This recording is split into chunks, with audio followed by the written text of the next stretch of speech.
Bonsoir. En Côte d'Ivoire, sur le segment du Mobile Money, le géant de la télécommunication français, Orange, tremble devant un nouvel arrivant, Wave, la start-up américaine de la Silicon Valley. Wave s'est installée de façon rampante en Côte d'Ivoire et depuis, apparemment, elle a surpris Orange, MTN et Move. Wave est descendu à 1% des transactions, obligeant les autres à en faire de même à leur corps défendant. La guerre des prix entre Wave et Orange. Jusqu'où ira cette guerre des prix? Nous en parlons dans ce numéro d'intelligence économique. Bienvenue.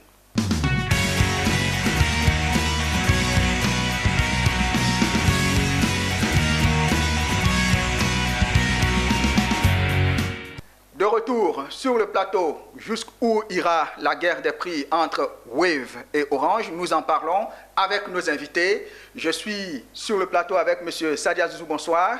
Bonsoir Jean-Charles Sibahi. Je rappelle que Sadia Zouzou est spécialiste en intelligence économique et stratégique. Merci d'être sur notre plateau. Exactement, merci beaucoup Jean-Charles Sibahi. Et puis, lui aussi, il est un habitué de l'émission Intelligence économique. M. Serge Nedro, bonsoir. Bonsoir Jean-Charles. Vous êtes spécialiste en intelligence économique, chef d'entreprise, et vous êtes également un observateur de la vie économique et la vie politique ici en Côte d'Ivoire et partout en Afrique.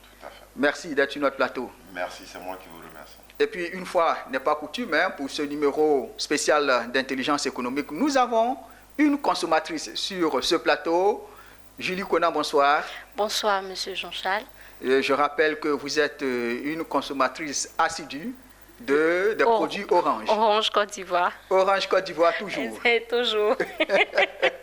Merci. Alors, chers téléspectateurs, vous l'aurez compris, pour ce numéro spécial de la guerre des prix entre Wave et Orange, nous avons décidé de prendre l'avis des consommateurs pour mieux étayer les explications de nos spécialistes. Alors, la première question, Sadia, on se demande qui est Wave pour oser attaquer de façon frontale le géant de la télécommunication en Afrique et le géant français Orange. Merci beaucoup Jean-Charles. Il faut savoir que Wave, Sendwave, qui est son nom d'origine, et actuellement le nom actuel c'est Wave, est une start-up américaine créée par deux entrepreneurs américains dont Lincoln Quark, si je me prononce bien en anglais, et puis Dude Durbin. Donc Dude Durbin et son ami ont créé donc cette start-up-là dans l'optique de faciliter l'inclusion financière et dans les transactions financières entre les pays en développement. Et il faut dire aussi que cette entreprise-là a été créée, elle est soutenue par les cofondateurs de PayPal, dont on sait que c'est une très grande entreprise sur le plan mondial en ce qui concerne le paiement par Internet, les achats en ligne.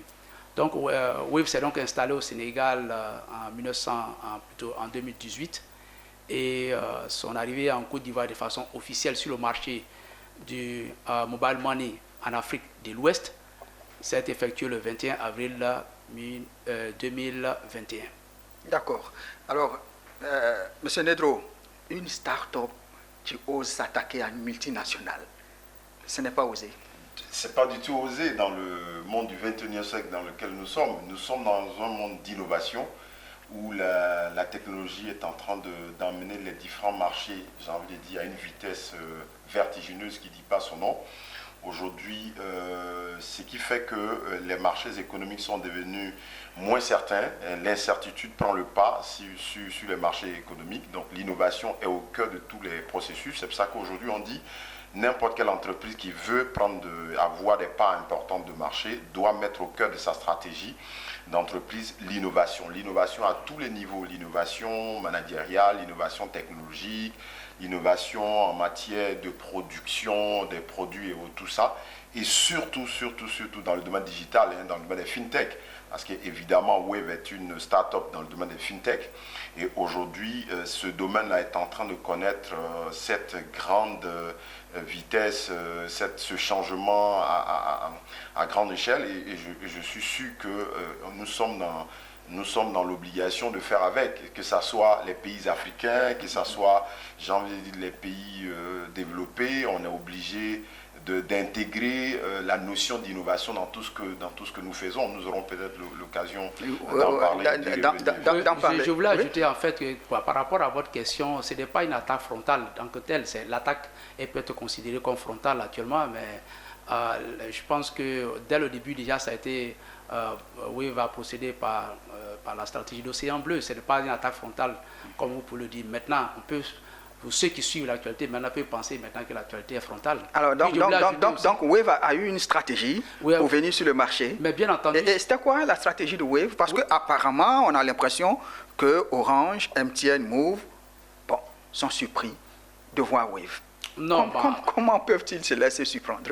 Oui, donc je voulais, tout à l'heure terminer sur ce que je disais que le mobile money africain est le plus grand marché du mobile money à travers le monde aujourd'hui. Donc je veux dire que c'est quelque chose de très important qu'il faut relever au début.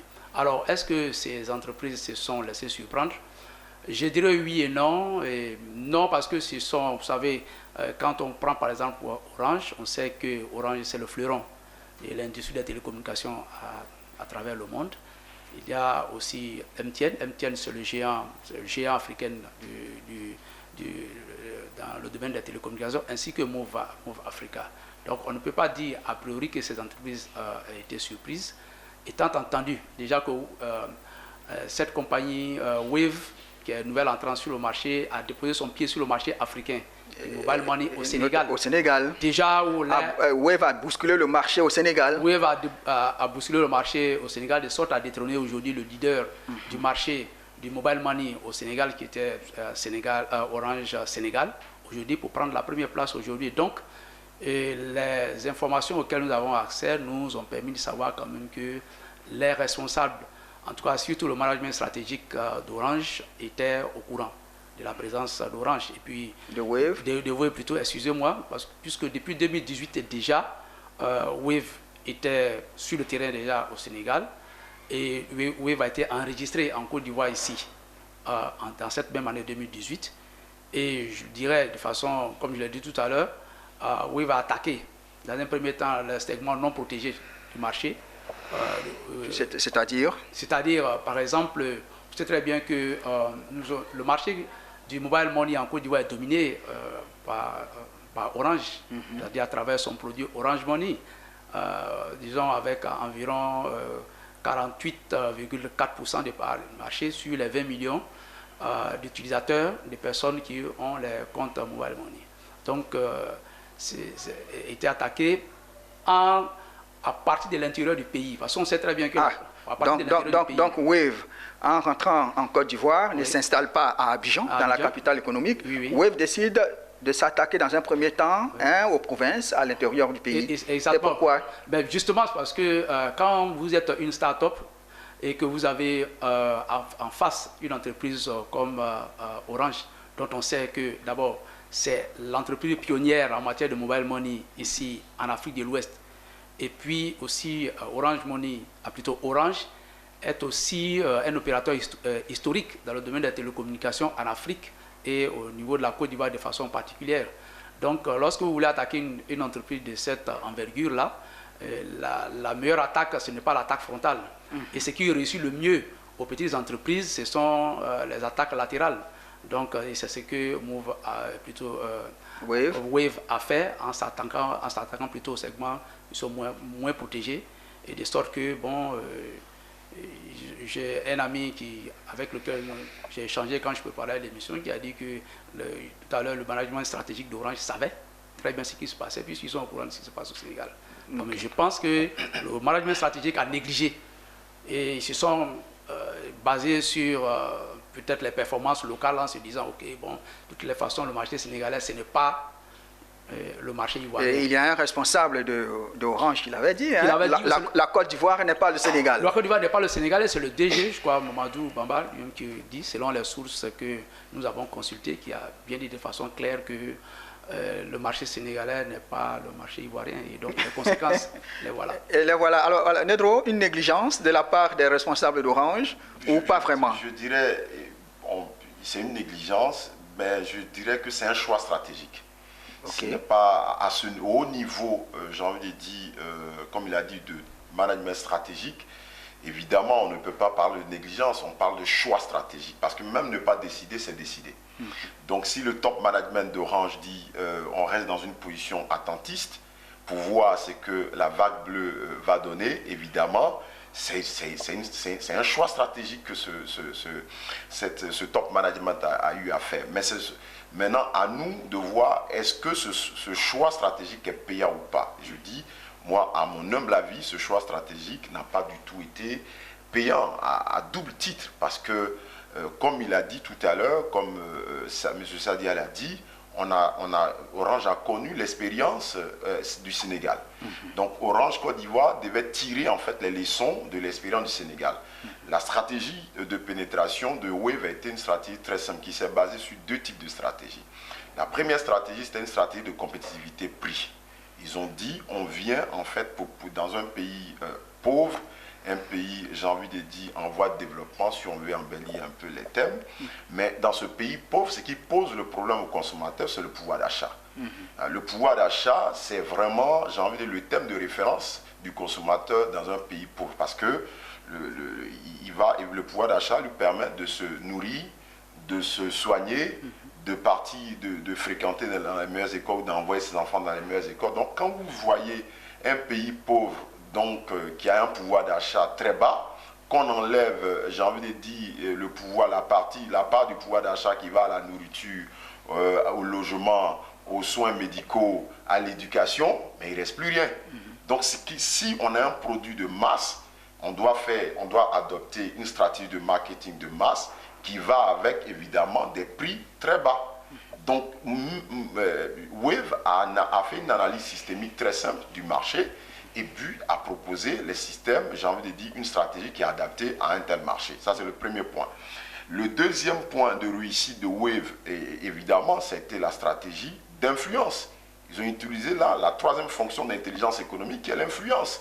Wave s'est positionné comme étant l'entreprise socialement responsable et qui soit aux côtés des pays pauvres et donc des consommateurs. Je pense que le slogan, c'est quoi? Ton Dieu est quoi? Ton Dieu est calé. Alors, c'est un argot ivoirien pour dire que bon, ton argent est conservé. Voilà, ton argent est conservé. Donc, ils ont essayé de toucher, j'ai envie de dire, le sentiment des consommateurs en leur disant, nous savons que vous vivez des temps difficiles et nous sommes là pour vous donner des coûts moins bas, des transactions, j'ai envie de dire, à bon prix. Et donc, ça y va de soi. Donc, ils ont influencé la population avec ça, avec ce qu'ils ont créé, avec les moyens d'influence, Family Wave, Wave sur les réseaux sociaux tels que Facebook et tout ça. Donc, le consommateur s'est senti familier et donc s'est senti, j'ai envie de dire, être en conformité, vous voyez un peu, avec un tel produit. Donc, sur les deux points, Wave a pris le pas sur Orange. Et je disais tout à l'heure que pour moi, personnellement, en tant que manager et en tant que consultant également, en stratégie, je trouve que c'est quand même, cette position attentiste d'Orange est quand même discutable du point de vue truc. Je pense que Orange aurait dû anticiper tout de suite par rapport à l'expérience du Sénégal, parce que quand on me dit le marché sénégalais n'est pas le marché ivoirien, je m'excuse, c'est une analyse erronée, j'ai envie de dire, véritablement erronée du marché. Parce que le Sénégal et la Côte d'Ivoire forment, avec tous les atouts économiques, ont les mêmes ingrédients économiques. Ce sont deux pays pauvres qui sont sur la même surface régionale, qui sont, j'ai envie de dire, des pays... voilà, la seule différence, on va dire qu'il y a une différence religieuse qui est là, à connotation religieuse, sauf que le Sénégal est un pays musulman, la Côte d'Ivoire est un pays, j'ai envie de dire, laïque en tant que tel, même si les deux États sont laïques, mais plus majoritairement chrétiens. Mais ces deux, j'ai envie de dire, qualificatifs n'ont rien à voir avec le produit que vous proposez. Donc, personnellement, je dis cette position attentiste, moi, elle est discutable. Je ne dirais pas qu'elle est erronée. Je ne connais pas les raisons fondamentales, mais je dis qu'elle est discutable en tant que spécialiste en intelligence économique. Et je dis que ça a été parce que... Et ce qui m'a surpris véritablement, et je termine par là, c'est qu'une grande entreprise comme Orange, je me dis forcément qu'il y a une cellule d'intelligence économique en son sein, qu'il y a une cellule veille. On espère. On espère. On espère. Qui n'a pas pu faire de la veille concurrentielle et voir un nouvel entrant, j'ai envie de dire, comme Wave en train de venir sur le marché ivoirien et anticiper, parce que quand on a une cellule d'intelligence économique, on a une cellule veille stratégique, le rôle de cette cellule veille, c'est de recueillir des informations, de les traiter et de donner un diagnostic assez précis au top management qui anticipe. L'objectif, c'est l'anticipation. Si vous n'anticipez pas, que vous restez dans une position attentiste, évidemment, vous donnez un chemin très, très, très vaste aux concurrents, aux nouvel entrants qui viennent. Orange aurait dû anticiper tout de suite en baissant ses coûts, par exemple, en permettant de dire à la population, nous sommes à vos côtés, en changeant tout de suite ces différents slogans, et à partir de là, et c'est fini. Là, il devient une entreprise qui réagit. Au lieu d'agir, Orange réagit. Et quand vous réagissez, pour le téléspectateur, pour le consommateur, il vous perçoit comme la personne, comme l'entreprise, en fait, qui n'a pas voulu le bonheur de la population. Et c'est l'image aujourd'hui que Orange a. Et cette image, Orange l'a depuis longtemps.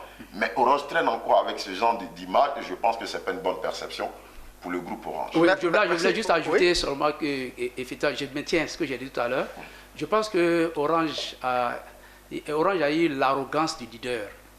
Et je peux bien confirmer à M. Nedro, avec les relations que j'ai, qu'il y a une cellule d'intelligence économique au sein du groupe Orange.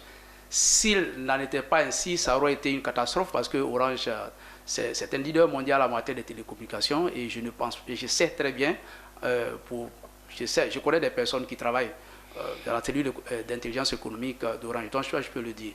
Mais je veux dire que Orange, lorsque vous êtes chargé de la veille stratégique dans une entreprise, vous ne faites que faire des recommandations au top management.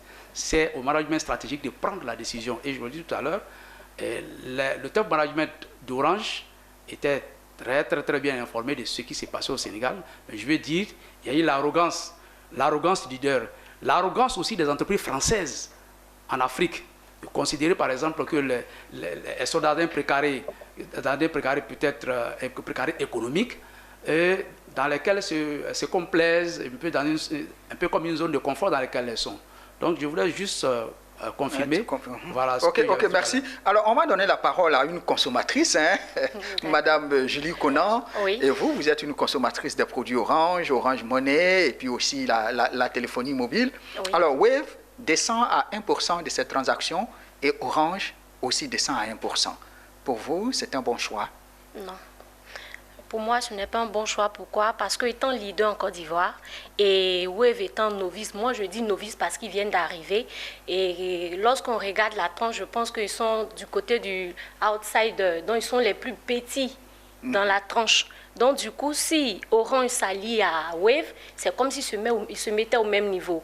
S'ils s'arrêtaient simplement à enlever les taxes sur les transactions de Orange Money et que, je prends un exemple, si l'envoi de 10 000, le taux faisait 5%, si même il essayait de diviser ces 5% en deux et qui faisait 2,5% et regardait maintenant Wave, je pense que c'était une stratégie d'attaque pour voir un peu quelle autre stratégie Wave allait mettre en place. Mais aujourd'hui, comme le monsieur l'a dit, Orange se fait traîner par Wave.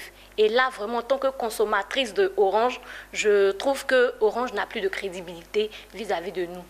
Oui, mais je veux dire, lorsque les autres opérateurs de téléphonie mobile sont arrivés, oui. On a vu, les autres opérateurs ont diminué le prix de l'appel téléphonique, oui. Mais Orange a maintenu ses prix, mais néanmoins, Orange n'a pas perdu ses clients. Oui. Mais là, cette fois-ci, Orange est obligé de suivre Wave.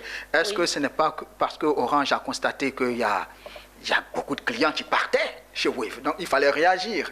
Est-ce que ce n'est pas une bonne réaction? Bon, on peut dire, pour nous, bon, tous les consommateurs, on peut dire que c'est une bonne réaction. Mais pour Orange, je prends le cas des appels téléphoniques, quel que soit, Orange est au-dessus. même si Orange essaie de lever ses tasses. Ce n'est pas pour autant on va laisser Orange pour aller vers un autre opérateur. Même quand Orange n'avait pas de réseau, on se plaignait, mais on était toujours présent. C'est pour dire que nous, en tant que consommateurs, ils pouvaient aussi voir. Ils pouvaient aussi analyser afin de suivre, on peut dire, l'euphorie de Wave et de mettre les frais de transaction à 1%. Donc moi, de ma part et de mon humble avis, je pense que Orange est en train de se faire traîner par Wave. D'accord. Ça, c'est le regard d'un consommateur. C'est vrai, les consommateurs sont contents de venir à 1%, mais elle a un lien sentimental avec Orange. Un lien affectif. Non, parce que je peux un lien affectif avec Orange. Elle voit Orange traîner par outsider, comme elle le dit. Oui, M. Sebaï, excusez-moi de vous interrompre. Hein. Je suis tout à fait d'accord. Je partage, je veux dire, la peine de notre cher ami Julie Kona.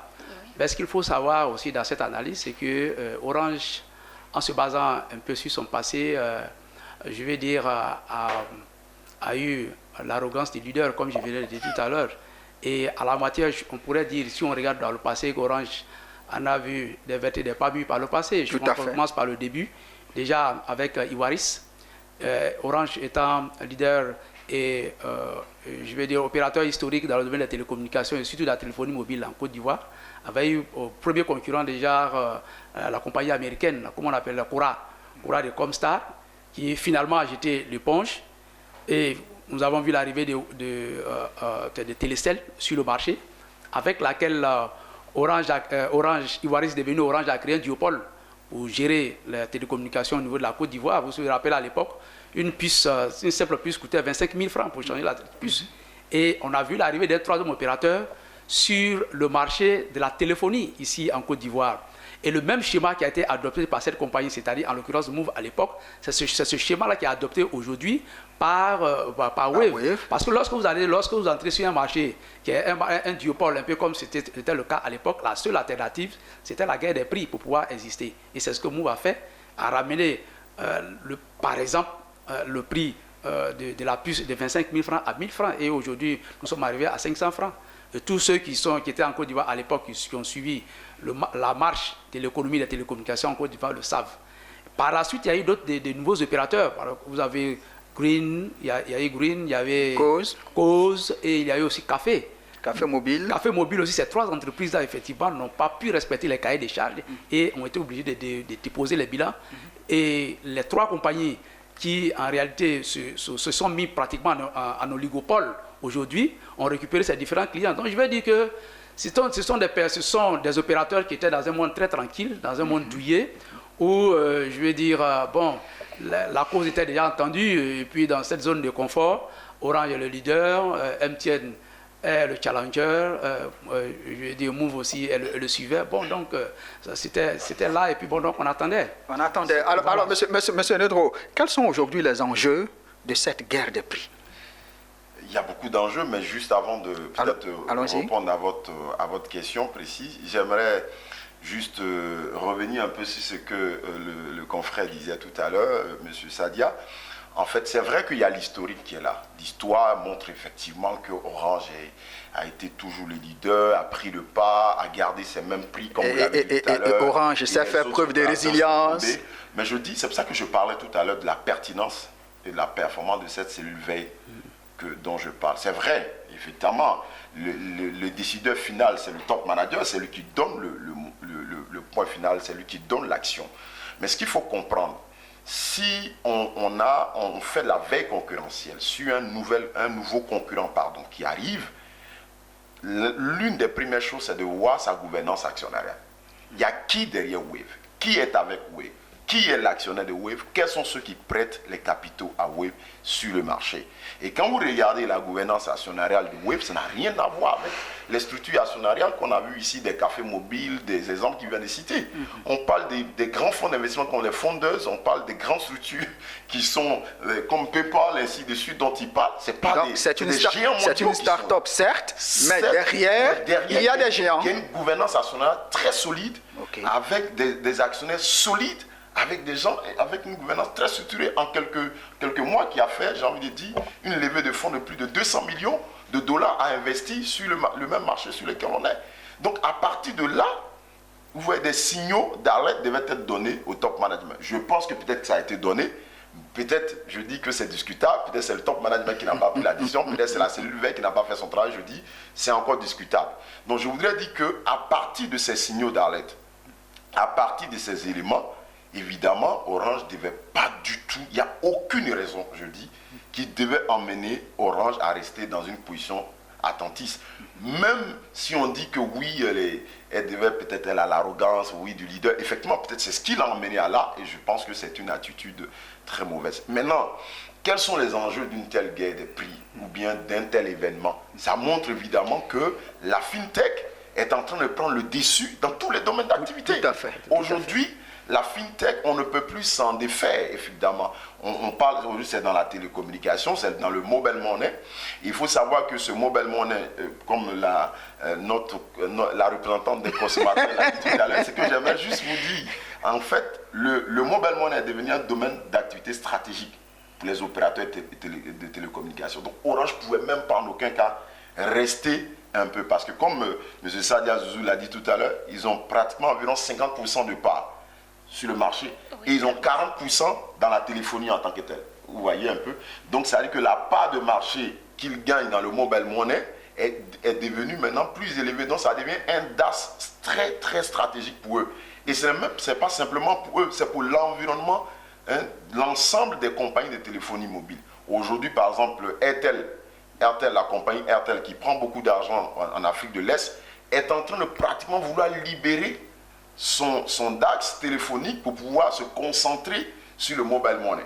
Vous voyez, avec, je crois bien, avec des investisseurs tels que Mastercard, avec des investisseurs tels que Mastercard qui veulent entrer dans son actionnariat et qui veulent prendre des parts des marchés. Parce qu'aujourd'hui, la raison elle est toute simple. On est dans une population pauvre, un continent moyennement pauvre. Donc le taux de bancarisation n'étant pas élevé, et le taux de bancarisation en Afrique il est de 22%. En Côte d'Ivoire, il est de 11,5% ou 12% par là. Donc les gens n'ont pas de compte bancaire à ouvrir. Qu'est-ce qu'il faut? Parce que évidemment, l'éducation, le taux d'éducation, le taux d'alphabétisation n'est pas élevé. Alors que les banques vous proposent des documents, fait ceci, des documents. Donc le gars qui est au village, lui, il ne connaît pas tous ces documents. Lui, il a son téléphone entre ses mains. On dit, le chiffre que tu vois là, c'est ton argent qui est dessus. C'est ce que lui sait. Donc, il est prompt à prendre un tel produit. Vous voyez un peu.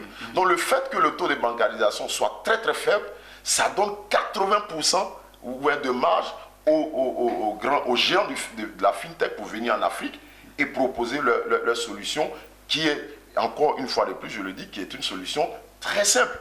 Donc, aujourd'hui, l'enjeu véritable est que nos gouvernants, comme je le dis tout le temps, nos gouvernants doivent se saisir de la FinTech et poser les problématiques réelles.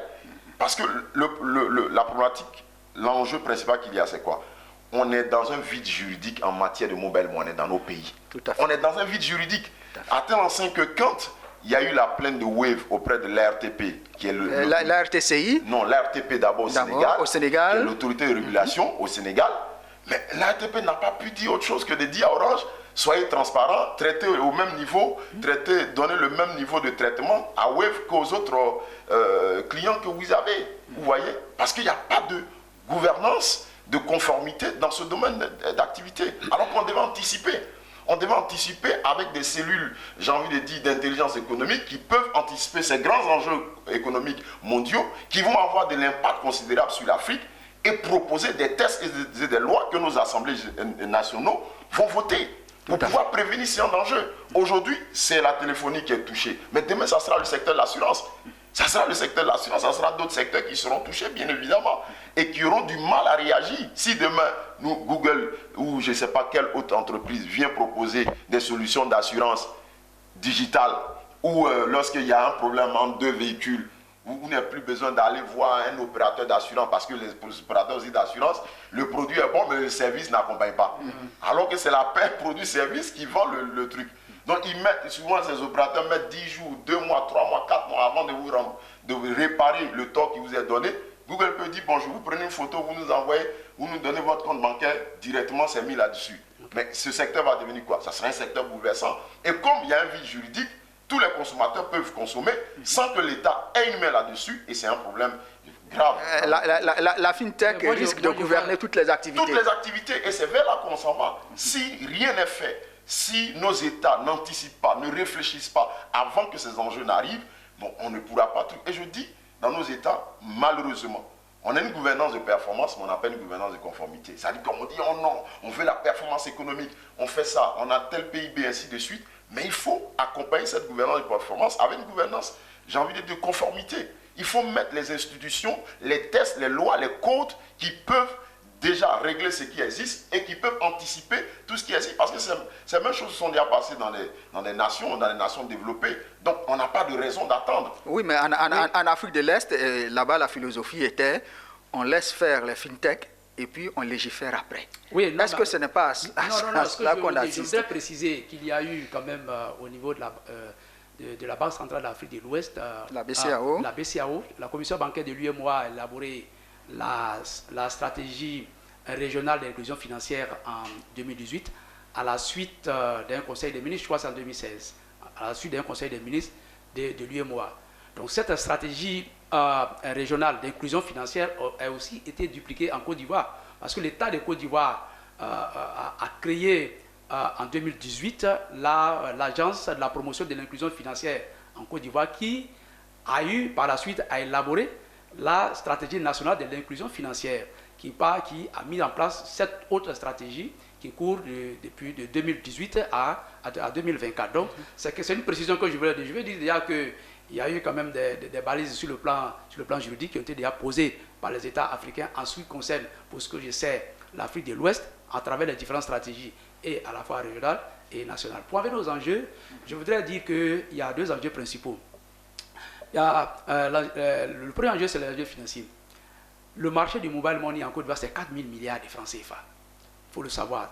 Le mobile money brasse beaucoup plus d'argent que les banques traditionnelles aujourd'hui. Et ça, c'est un fait. 4 000 milliards. 4 000 milliards de francs. C'est énorme. Et c'est énorme. Et quand vous voyez, par exemple, que dans cette part, que Orange détient 48% du marché, ça veut dire que Orange, je vais dire au bas mot, brasse environ 2 000 milliards de francs CFA par an à travers ces opérations dans le mobile money. Donc je veux dire que c'est véritablement important. L'autre enjeu, c'est l'enjeu technologique. C'est très bien, M. Nedro l'a dit tout à l'heure, nous entrons en plein pied dans la digitalisation des services financiers à travers le monde. Et comme je disais tout à l'heure que l'un dans l'autre, les deux étant liés, les pouvoirs publics ont vu qu'il fallait faire un effort pour ramener le taux de bancarisation de 20% actuellement à 40%.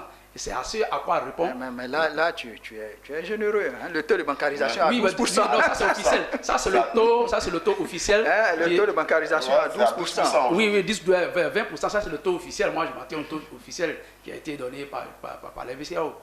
Le chiffre que je détiens peut être peut-être aussi contesté. Mais ce que je veux dire, c'est ça. L'objectif dans cette stratégie-là, c'est d'amener d'ici environ 5 ans ce taux-là à environ 60%. Donc les enjeux sont véritablement importants. Les enjeux aussi sont importants aussi pour le leader du marché qui est Orange, dont on parle le plus, mais on ne parle pas aussi des autres qui sont le challenger tel que MTN et Move. On sait aujourd'hui par exemple qu'effectivement le marché de la téléphonie, le marché brut d'origine de la téléphonie est arrivé à maturité aujourd'hui. Tout à fait. Et M. Nedro disait tout à l'heure que RTL a décidé, je vais dire, d'abandonner cette filière-là aujourd'hui. Donc je vais dire, à l'origine, le DAS, le domaine d'activité stratégique d'Orange, ce n'était pas, je dis, le mobile money, mais avec les enjeux financiers, le montant que je viens de dire aujourd'hui, et avec le déclin de la téléphonie traditionnelle, ce segment du mobile money commence à devenir aujourd'hui un peu un domaine d'activité stratégique pour ces entreprises-là. Quand on parle d'Orange, on parle aussi d'MTN et on parle aussi de Move Africa. Donc l'enjeu qui pousse Wave à venir, c'est que c'est comment arriver à se faire une place et pouvoir capter une grande partie des 4 000 milliards de francs CFA que brasse ce domaine d'activité. Il y a du sous à se faire. Alors, M. Nedro, une question. Hein, je suis un peu surpris du silence de MTN et Move. Hein? On a l'impression qu'MTN et Move laissent Orange se battre et puis, bon, ben, ils observent. Bon, évidemment, Orange et Move, c'est des challengers. Hein. Donc, MTN et Move. Voilà, pardon, MTN et Move, ce sont des challengers, c'est des Donc évidemment, lorsqu'on arrive dans une famille, quand on vient déranger le sommet de la famille, c'est le plus fort qui se montre pour dire je défends la famille. et les autres le regardent. Non, les autres sont d'abord en train de regarder, donc c'est la guerre de Goliath contre David, quoi. On verra qui va l'emporter.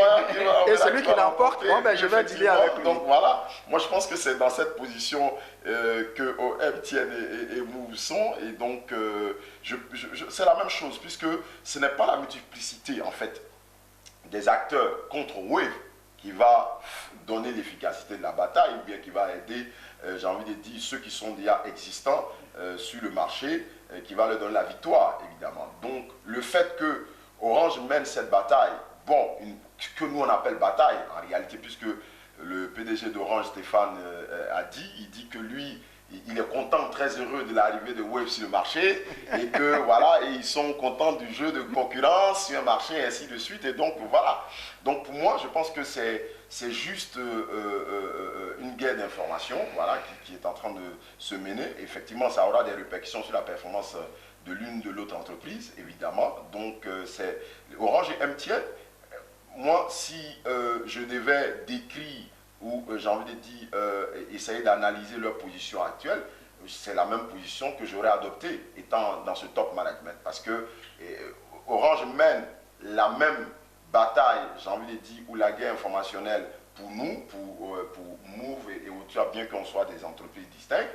Et donc, on n'allait pas brasser encore de l'argent pour pouvoir nous engager dans une telle et même bataille. Donc, on observe et à partir de là, évidemment, on va voir où ça va aller. D'autant plus que c'est vrai, MTN, ce que j'aimerais dire à nos téléspectateurs, le mobile money est arrivé ici par MTN. C'est pas MTN que le mobile money est arrivé en réalité. Et c'est en 2008 que Orange s'est saisi véritablement de cette activité, parce que le mobile money était déjà pratiqué par MTN dans les pays comme l'Afrique du Sud, au Nigeria, ainsi de suite, déjà depuis un bon moment. Et ils l'ont envoyé, mais ils n'ont pas communiqué là-dessus. Ils n'ont pas mené cela comme ils n'ont pas mis une stratégie d'influence sur cet aspect-là. Et c'est Orange en 2008 qui a mené cette stratégie d'influence, a véritablement communiqué. Et ce qui fait que dans l'esprit des Ivoiriens, à un moment donné, quand on dit, quand vous partez quelque part, vous dites je veux faire Orange et je veux faire Orange Money. Pourtant, le monsieur, il veut faire Move, il veut faire ceci, mais il dit Orange Money. Oui. Parce que Orange a réussi, vraiment a eu cette capacité, vous voyez, un peu d'influencer vraiment la population. Et je pense que c'est ce qui a donné cette position de leadership à Orange. C'est la même tactique, comme j'ai dit tout à l'heure, que Wave est en train de faire, mais simplement que Wave change de stratégie en disant je me mets aux côtés des pauvres, en fait. Je suis une entreprise socialement responsable, je me mets aux côtés des pauvres. Orange l'avait fait aussi, parce que quand en 2020 que Stéphane Richard est venu ici, il a commencé à, je crois, inaugurer les stands Orange Digital Center, ainsi de suite. Mais cette manière, en fait, de pratiquer la RSE, cette manière de pratiquer, c'est encore loin des populations. C'est une stratégie de des populations RSE pauvres. C'est une stratégie de RSE, mais qui ne parle pas aux populations. Qui n'est pas forcément payante. Qui n'est pas payante, qui ne parle pas aux populations pauvres. C'est que les populations pauvres attendent que votre stratégie RSE soit emmenée, j'ai envie de dire, sur des secteurs qui les touchent directement, tels que la santé, tels que même la bonne cause. Parce que, qu'est-ce que Wave fait? Wave va actuellement sur le terrain du tribunal de l'opinion. Pour dire, moi, Wave, je suis une entreprise responsable, je viens vous défendre, je vous donne des bons prix, ainsi de suite. Pourtant, Wave n'a même pas encore mené de véritables activités de RSE, en construisant peut-être un hôpital, en construisant peut-être, j'ai envie de dire, une école, ainsi de suite. Orange a fait tout ça, mais Orange n'a pas pu se rapprocher de la population. Vous voyez un peu, c'est avec la population, j'ai envie de dire, la classe émergente, la classe sociale très élevée, mais la classe sociale pauvre, Orange n'a pas encore réussi véritablement à donner. C'est vrai, on dira que, est-ce que ce n'est pas le sentiment anti-français qui continue avec les entreprises de domination française? C'est vrai, c'est une réalité, mais je dis que non, parce qu'on peut se démarquer de cela en donnant à cette population, à ces consommateurs, que nous sommes une entreprise responsable, mais toucher les véritables secteurs, vous voyez un peu, qui touchent la population. L'école, je veux dire l'éducation, la santé, vous voyez un peu, et puis les dons qui vont au-delà, des concours simplement... Des concours de beauté. Des concours de beauté ou des concours même spécialistes Orange a une fondation, la fondation Orange, qui est dans le domaine de la culture et tout, mais certainement les actions ne sont pas très visibles. Hein. Oui, dans ce que je me le disait tout à l'heure, je vais dire un peu ce que les entreprises françaises sont encore restées dans le système colonial. Jusqu'aujourd'hui, les entreprises françaises ne se sont pas encore décolonisées sur le plan économique. Ah, là, je vous laisse la responsabilité de cette analyse. Hein, je le dis de façon très claire. Oui, alors, j'en veux pour preuve l'exemple sur la RSE aujourd'hui. Ce dont les populations ont besoin, ce n'est pas forcément qu'on leur construit des écoles, etc., etc. Et puis, elles ont besoin que véritablement les entreprises françaises pratiquent des prix à la limite du niveau de vie économique de la plupart des populations. Et on a remarqué que, de façon générale, les entreprises françaises en Afrique opèrent des politiques de prix qui sont juste adaptées à une certaine classe. Lorsque nous préparions cette émission, j'ai eu l'occasion quand même de me renseigner un peu, de parler un peu avec les uns et les autres. Tu te rends compte que l'image que Orange véhicule auprès de la population, c'est une entreprise qui vend des produits qui sont adaptés à une certaine classe. Ça, on peut le dire. Et là, je voulais dire aussi, en ce qui concerne, je vais donner un exemple très pratique, en ce qui concerne la fibre. Orange déterre tous les poteaux électriques qui se trouvent dans la commune d'Abobo aujourd'hui pour venir les implanter à Cocody et à Depuis. Orange déterre les poteaux électriques, c'est-à-dire les poteaux téléphoniques à Abobo et puis pour venir les implanter à Cocody dans le cadre du développement de la fibre. Alors que ce que les stratèges devaient savoir, c'est qu'il y a une très grande classe, et la grande classe moyenne qui se trouve dans cette commune-là aujourd'hui qui a accès. Donc Orange, de ce fait, en faisant cela, en train de préparer le lit à l'arrivée des fruits. Et c'est ce qui s'est passé. Si vous voyez que Orange n'a pas été très réactif au Sénégal, parce qu'ils avaient peur de la concurrence qui venait dans le domaine de l'Internet aujourd'hui avec l'arrivée des fruits sur le marché de l'Internet au Sénégal. C'est ce qui a fait cela. Et je suis sûr que demain, lorsque Free va venir s'installer en Côte d'Ivoire, le Free va exploiter, je vais dire, c'est niche. Donc Free risque de s'installer d'abord à Bobo. Voilà, c'est ça. On a remarqué que c'est comme ça. Et généralement, les entreprises françaises sont dans ce confort-là. Voilà, c'est une certaine classe.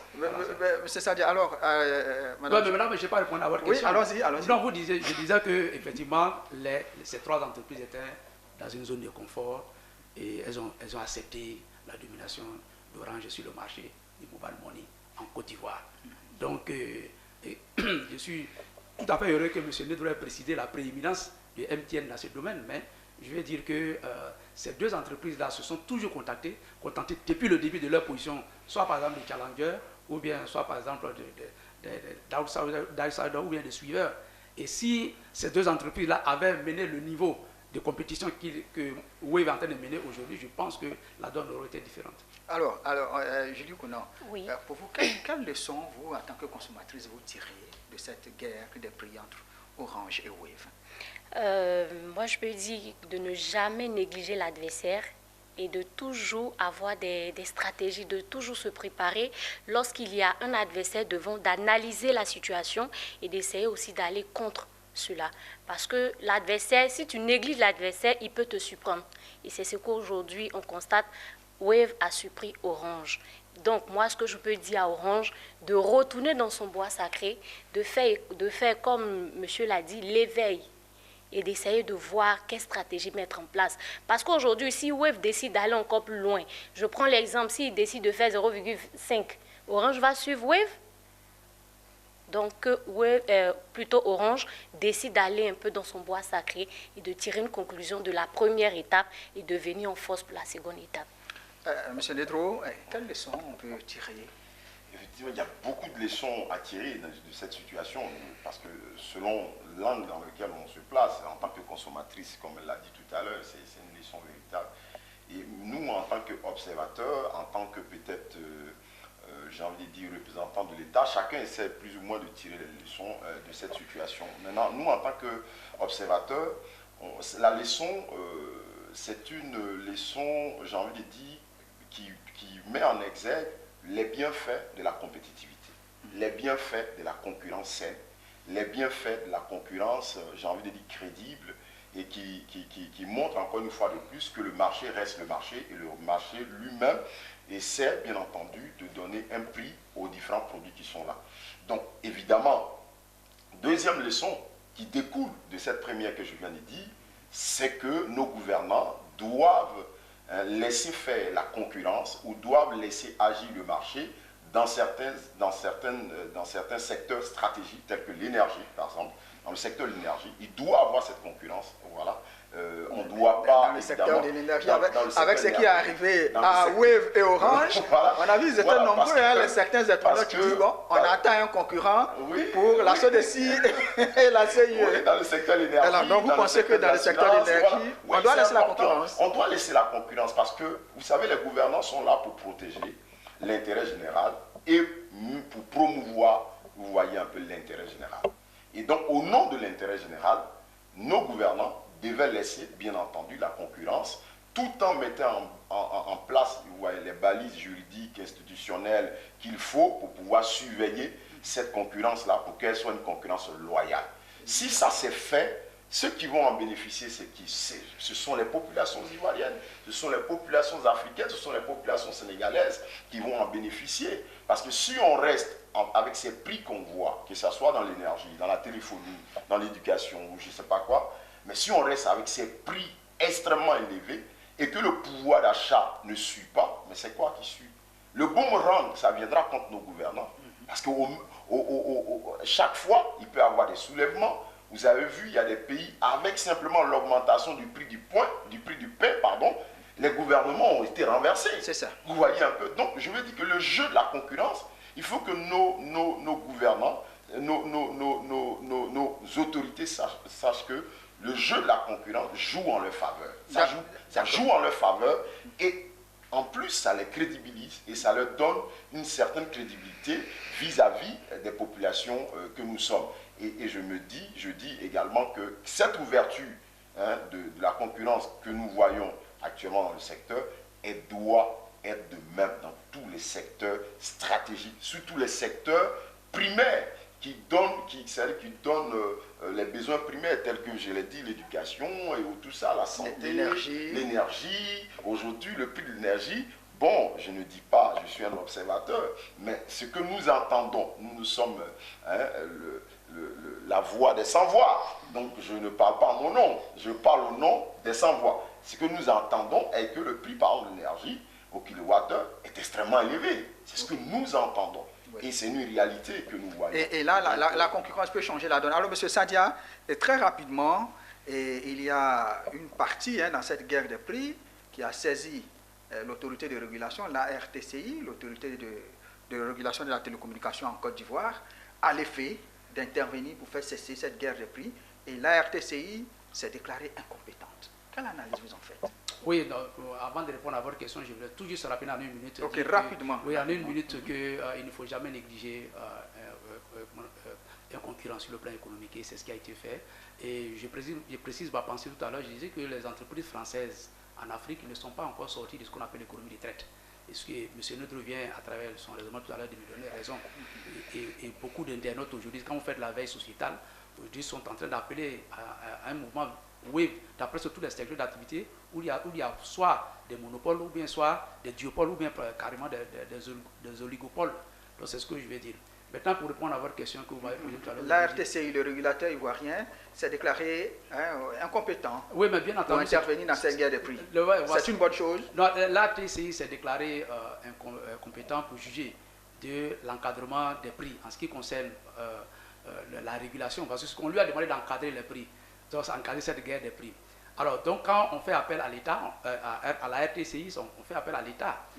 La RTCI a argué du fait que ces attributions, c'est de favoriser l'accès de toutes les populations de façon équitable à la téléphonie. Alors, donc, je vous disais tout à l'heure qu'il y a une stratégie régionale de l'inclusion financière qui a été mise en place par la commission bancaire de l'UEMOA, et il y a une stratégie nationale qui a été mise aussi en place aussi, la stratégie nationale de l'inclusion financière par l'État de Côte d'Ivoire. Donc ça veut dire que l'État est intervenu déjà pour baliser, parce que l'État veut favoriser l'inclusion financière. Donc le fait que cette guerre des prix arrive, donc l'État ne peut pas se dédire et aller demander, aller encadrer les prix. Je suppose, je ne sais pas qui a saisi la RTCI, si ce sont les distributeurs des points de mobile money qui se sont plaints parce qu'on les a entendus il y a quelques mois de cela, se sont plaints du fait que leurs marges se sont réduites, ou bien c'est l'un des opérateurs qui a saisi la RTCI. Mais je pense que la réponse a été claire comme l'eau de roche. Donc l'État, pour dire que l'État, en même temps, en demandant de favoriser l'inclusion financière de 20% aujourd'hui à 60% à 2024, ne peut pas encore venir et se l'aider. Mais ce que je peux dire, c'est qu'il y a le pouvoir de négociation de l'État qui est toujours pendant. L'État peut décider à tout moment. Et je le dirais, l'État peut décider parce que dans les pays francophones, il ne faut pas négliger la résilience aussi des entreprises françaises. Elles ont du répondant sur le plan diplomatique, elles ont du répondant sur le plan politico-diplomatique, elles peuvent actionner ces ressorts-là pour leur permettre. En face d'elles, elles ont une start-up américaine. Elle a une start-up américaine, je veux dire cette fois-ci. C'est une start-up américaine. Cette fois-ci, les donne. On ne parle pas d'une société sud-africaine. Voilà, mais Cora de Comstar a été débouté, chose de je comprends pas. Je peux le dire tout de même. Mais ce que je veux dire, c'est qu'il faut savoir en toute chose que l'environnement macroéconomique de l'entreprise change à tout moment. Donc il faut mettre une stratégie de veille permanente en place pour pouvoir faire face aux situations imprévisibles. Merci beaucoup. Notre émission tire à sa fin. C'est que vous avez beaucoup de choses à dire. Non, juste très rapidement. Juste revenir sur une chose. C'est vrai que M. Sadi a dit qu'il y a une stratégie d'inclusion financière qui a été pratiquée, mais elle n'est pas opérationnalisée. Il y a un vide juridique. C'est ça le problème en fait. Et c'est ce que je disais tout à l'heure. Nos États n'anticipent pas. Il y a un vide juridique. Pourquoi est-ce que la RTCI se dit incompétent? Il y a un vide juridique. Il n'y a aucun test, aucune loi que l'Assemblée nationale de Côte d'Ivoire a voté dans ce sens.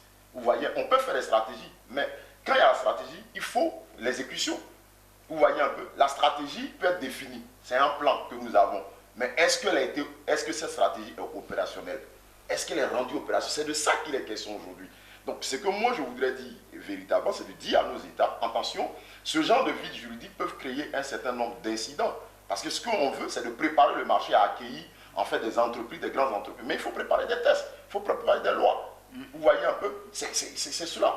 C'est aujourd'hui, on est en train de préparer par exemple des tests dans le domaine pénal contre tout ce qui est diffusion d'une fausse information sur Facebook et tout ça. Mais on aurait dû l'anticiper depuis. Parce qu'on a eu d'abord un certain nombre d'incidents. Bon, on me dira, oui, la loi vient lorsque on voit les comportements, les faits et tout ça. Mais en réalité, dans le jeu économique, la force d'un État, c'est de l'anticipation. C'est pour cela qu'Obama a dit en 2008, Obama a dit aux Africains, ce dont l'Afrique a besoin, ce ne sont pas des hommes forts, mais l'Afrique a besoin quoi? Des institutions fortes. Et qui parle d'institutions fortes, parle de règles, parle de lois, parle de conformité, parle de régulation. C'est de ça qu'il est question. Oui, donc en clair, vous demandez à l'État d'intervenir pour stopper la guerre des prix. On demande à l'État d'encadrer juridiquement par des tests. Parce qu'il y a un vide juridique, M. Sadia. Mais la partie qui a saisi l'ATCI n'a pas demandé un encadrement juridique, elle a demandé d'encadrer les prix. Vous savez ce que ça signifie? Oui, mais l'ATCI va se fonder sur quoi pour encadrer? Elle va se fonder sur des tests, c'est des lois. Mais elle n'a pas de tests, elle n'a pas de loi. Quand la RTCI dit je suis incompétent, elle veut dire quoi? Ma mission que l'État m'a donnée. L'État donne la mission à la RTCI à partir de quoi? À partir des lois. Quand on fonde une société d'État, ces principes, ces missions sont données à partir des lois qui sont dans ce secteur d'activité. Mais aujourd'hui, elle n'a pas cette mission. Donc comme elle n'a pas cette mission, elle essaie de se dédie, bon, je ne dirais pas se dédie, mais de se mais c'est une activité financière, c'est une activité bancaire. Oui, on parle du mobile money, donc ça n'a rien à voir avec la téléphonie, je veux dire, traditionnelle qu'on connaît. C'est pour cela que l'ATCI s'est déclaré incompétent. Donc c'est la commission bancaire de 2 mois. Mais il y a une absence de tests, ni la COP, ni la commission bancaire, qui est le gendarme des marchés bancaires, des banques commerciales et tout ça, n'est compétente là-dessus. Ni la COP, parce que si vous me dites que c'est un service financier, entends-moi, si c'est un service financier, que ça rentre dans le cadre des services financiers, qui doit réguler? C'est la commission bancaire. Mais justement, la commission bancaire elle-même... Ceux qui ont saisi la TCI se sont trompés peut-être d'organes de régulation. La COP même n'a pas de test pour pouvoir intervenir là-dessus.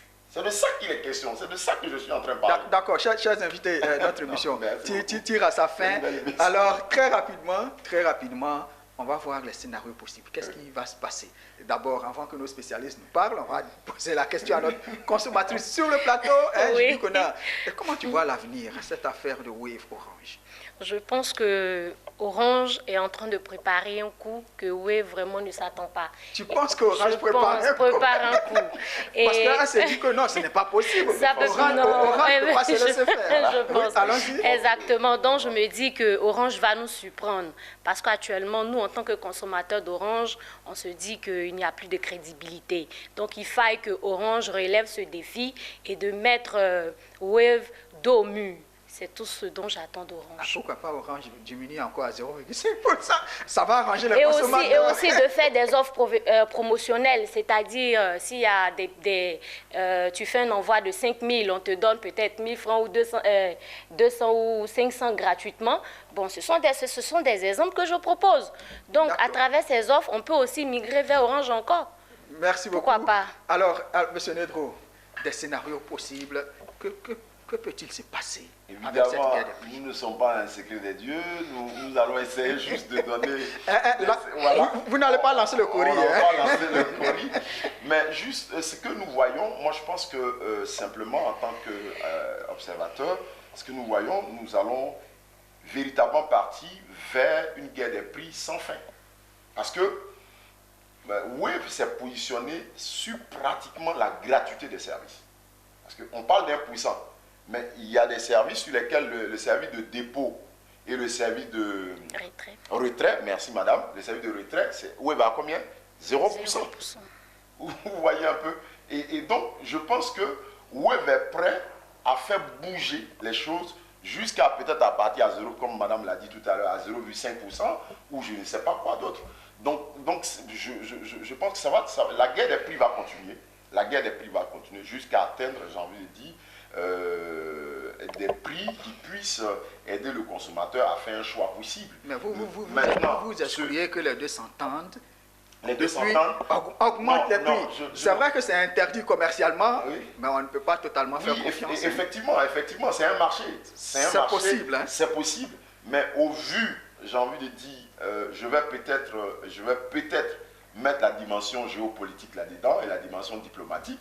Parce que nous voyons avec à la fois, c'est une analyse que je fais, avec à la fois la guerre et l'arrivée de Wave en Afrique de l'Ouest. Nous avons vu tout dernièrement l'arrivée du secrétaire d'État américain, bizarrement, dans nos murs, et il atterrit j'ai envie de dire, au Sénégal, oui, qui est connu comme pays de paix, on va nous dire pays de paix, stable politiquement, tout ça, mais la question est encore suspendue, la question de la plainte, j'ai envie de dire, Wave est encore suspendue au niveau de l'ARTP.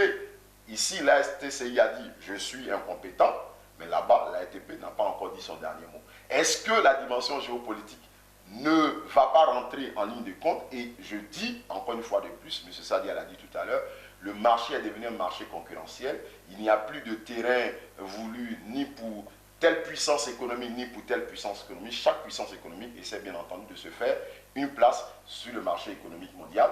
Et je pense que, je dis, la guerre des prix ne va pas s'arrêter.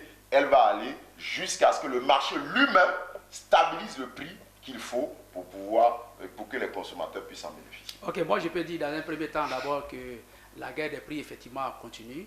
Déjà, nous avons déjà un nouvel entrant qui est Trésor P, qui lui est à 0,50%, c'est-à-dire moins que Wave. La faiblesse du Trésor P, c'est que c'est une organisation gouvernementale qui n'est pas encore très bien représentée. Et je parie, en tout cas en ce qui me concerne, que cette guerre des prix va continuer pendant un certain moment. Alors nous sommes dans une stratégie d'affrontement direct aujourd'hui. Donc il y a une possibilité aussi qu'il y ait une entente, comme cela s'est passé par le passé, parce que parfois, les entreprises peuvent partir de la stratégie de l'affrontement à la stratégie de la coopération. Donc cette stratégie-là peut arriver. Une autre chose aussi, c'est que le marché du mobile money peut être un marché qui peut arriver à maturité et peut peut-être emmener soit par exemple les opérateurs traditionnels à quitter par exemple ce segment, à fermer, puisque ce n'est pas leur marché principal actuellement. Donc je veux dire qu'il y a une possibilité que certaines entreprises qui ne peuvent pas suivre la concurrence puissent se fermer, parce qu'on sait déjà que ça va accepter le fait d'avoir des concurrences, ça réduit drastiquement les parts de marché. Donc je veux dire qu'il doit y avoir des réaménagements en interne au niveau à faire. L'autre scénario que moi je vois aussi, je vois Orange en train de créer peut-être une filiale pour essayer de concurrencer Wave. Parce qu'on sait que Wave est une start-up, donc avec un management beaucoup plus light, beaucoup plus léger, par rapport à une multinationale plus flexible. Et c'est ce qui lui permet de mener cette stratégie de guérilla qui pourra attaquer une multinationale comme Orange. Donc je vois, comme vous avez vu par exemple dans le domaine bancaire, par exemple, les grandes banques françaises ont créé des entreprises de microfinance en Côte d'Ivoire. Donc il ne faut pas exclure aussi cette stratégie-là de voir Orange en train de créer une start-up pour concurrencer Wave sur son terrain. Ça, c'est une possibilité. Et l'autre possibilité, le scénario que je vois, je dis tout à l'heure que les entreprises françaises en Afrique francophone ont vraiment une très très grande résilience sur le plan diplomatique, sur le plan politique, sur le plan financier. Et il y a une possibilité, par exemple, que Wave se retrouve écrasé finalement et avec ce que nous avons connu par le passé, rentre dans les rangs et se fasse racheter. Je ne sais pas. Je pense aussi que je me dis qu'Orange peut lancer peut-être un OPA sur Wave. Je ne sais pas comment. Les deux entreprises sont cotées à la bourse. Donc, quand deux entreprises sont cotées à la bourse, l'entreprise la plus forte peut lancer un OPA, par exemple, sur une autre organisation. Donc, je veux dire que ce sont les différentes possibilités qui sont là. Et mais quand ces possibilités-là vont arriver, ce sera pour le bonheur de nos des clients et aussi des consommateurs aussi. Merci beaucoup. Merci. Notre mission est terminée. Merci, chers invités.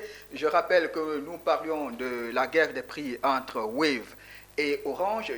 Jusqu'où ira cette guerre des prix? Et vous l'aurez compris, et les choses sont parties pour ne pas s'arrêter maintenant. Chers téléspectateurs, merci de nous avoir suivis et restez sur Business 24 Africa. Nos programmes se poursuivent.